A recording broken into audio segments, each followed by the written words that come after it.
Veronica Guerin. Veronica Guerin was born in 1959 and was one of 5 children, her father being an accountant.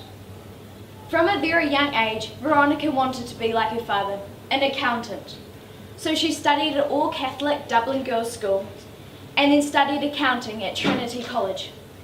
However, her father then died in 1983, and there she formed her own public relations company. And 7 years later, she took up her real passion, journalism. She started from the bottom and worked her way up to the top, starting as a business writer for Dublin's Sunday Business Post, then as a news reporter for the city's Sunday Tribune, finally an investigative reporter for Sunday Independent Ireland. She specialised in uncovering the crime and drugs in Dublin's underworld.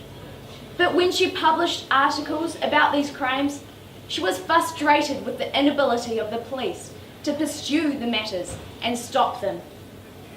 One reporter later recalled that she had no basic training as a reporter. She just had the very simple philosophy that she wanted to get the truth.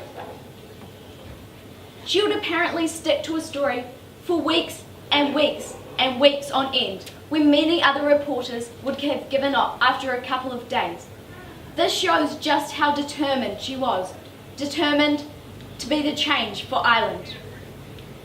But being this determined came with a price. One morning, she had 2 bullets come through her window while she was playing with her son. And then later, in 1995, a man came to her door, raised a gun to her head, then shot her in the thigh.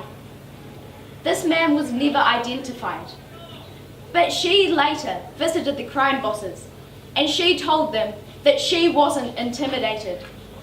She said it to their faces that she was not intimidated. But however, she did have a security system arranged. Later, in 1995, Guerin paid a visit to an ex-convict called John Gilligan. There, he threatened to kill her if she published anything and harm her son.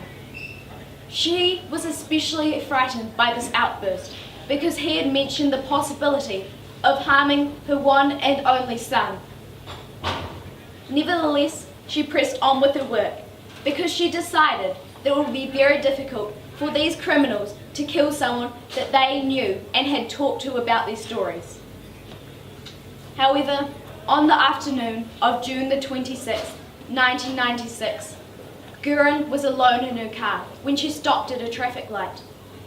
2 men on motorcycles pulled up beside her car, and their open fire killed her instantly. The men then sped off into the traffic before anybody nearby even had a chance to react.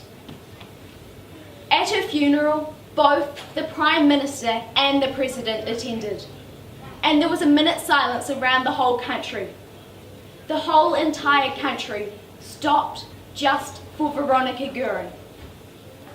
Police immediately launched a full-scale investigation of the crime, but admitted it would be quite some time before anybody was apprehended, if ever.